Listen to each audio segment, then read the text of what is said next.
Muy buenas tardes, tengan apreciables maestrantes. Los saludo con el gusto de siempre la doctora María Catalina Domínguez Nájera y en esta ocasión vamos a disertar nuestra primer cápsula informativa en donde vamos a abordar de manera genérica las características específicas de los alimentos y propiamente vamos a partir acerca de la evolución, de cómo se empieza a gestar la validación o propiamente la nominación de los alimentos, cómo también se encuentra regulado a partir de nuestros instrumentos jurídicos normativos, que en este caso pues es propiamente de nuestra constitución política y luego entonces se reconoce nuestro código civil para que en ese mismo sentido pues sea aplicables a todos por igual. Para ello, bueno, cuando nosotros hacemos referencia a los alimentos, vamos a entender que son todos aquellos que contemplan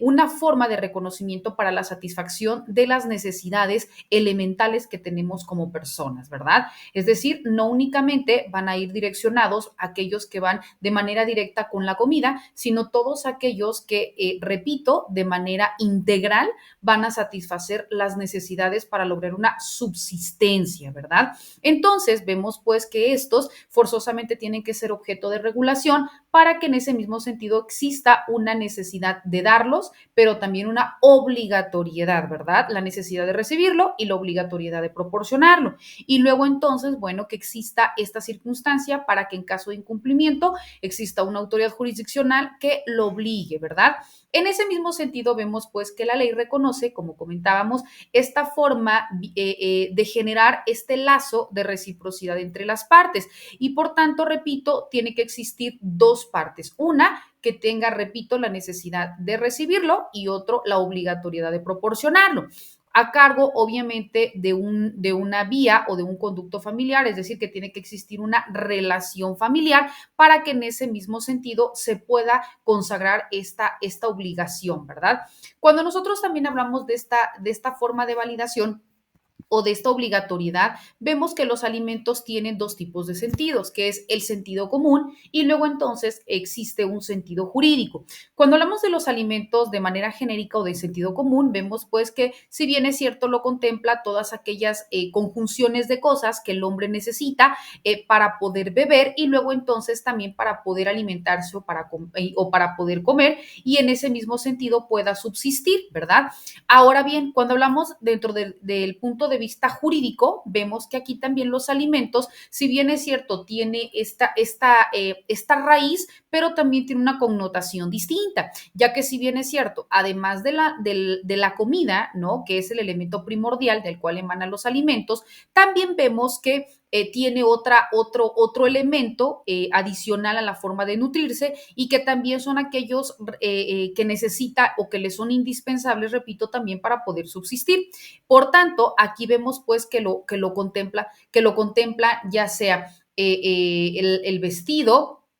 también todo lo que contempla la forma del lenguaje jurídico, que es comida, vestido, alimento, calzado, gastos médicos y demás, ¿verdad? Entonces, son todas aquellas circunstancias que de manera integral se requieren para que el individuo pueda satisfacer sus necesidades más elementales. Cuando hablamos también de los alimentos, vemos que este tiene un antecedente y nosotros, como adoptamos propiamente el derecho romano, pues vemos también que los antecedentes de los alimentos se encuentran propiamente en este reconocimiento de la ley.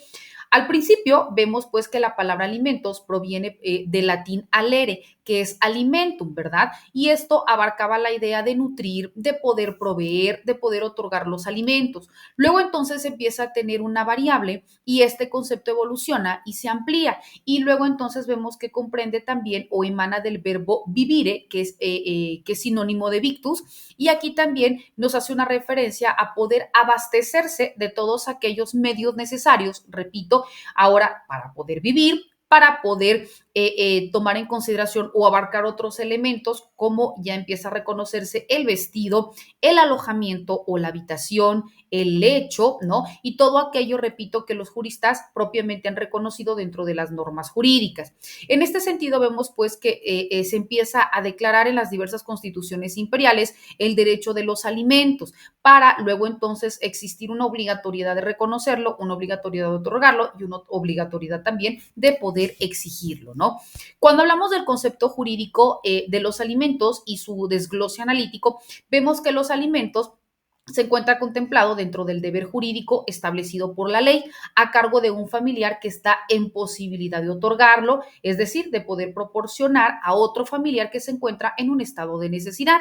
Vemos pues que los elementos son necesarios para que el que tiene la necesidad pueda subsistir. Y en ese mismo sentido vemos pues que los alimentos se dan entre personas que están unidas por lazos de parentesco. En ese sentido vemos que en nuestras normas jurídicas se empieza a reconocer primeramente a partir de nuestra constitución política y ya lo vemos señalado a partir del artículo cuarto de nuestra constitución que señala el deber que tiene el Estado para poder proteger a la familia a través de la forma literal que lo contempla nuestro artículo cuarto, donde dice que esta protegerá la organización y el desarrollo de la familia. Y en ese mismo sentido habla acerca de las obligaciones, que son derechos, en este caso, si lo vemos de manera inmediata, vemos que uno de los ejemplos pueden ser, ¿no?, de los hijos respecto a los padres o quienes ejerzan la patria potestad o la tutela sobre los menores y también a la satisfacción de las necesidades de la salud física, de la salud mental y por tanto también vemos que pueden existir otros tipos de necesidades o de dependencias,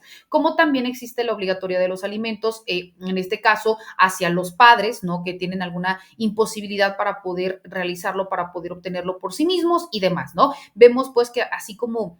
se encuentra contemplado, repito, en nuestra constitución, pues también da cabida a que en el mismo sentido se empiecen a reconocer o se vayan a reconocer en otros instrumentos jurídicos normativos. Y tal es el caso también, vemos que a la par de esto, pues se genera una ley supletoria, que es nuestro Código Civil Federal. En nuestro Código Civil Federal, pues también existe una forma de validación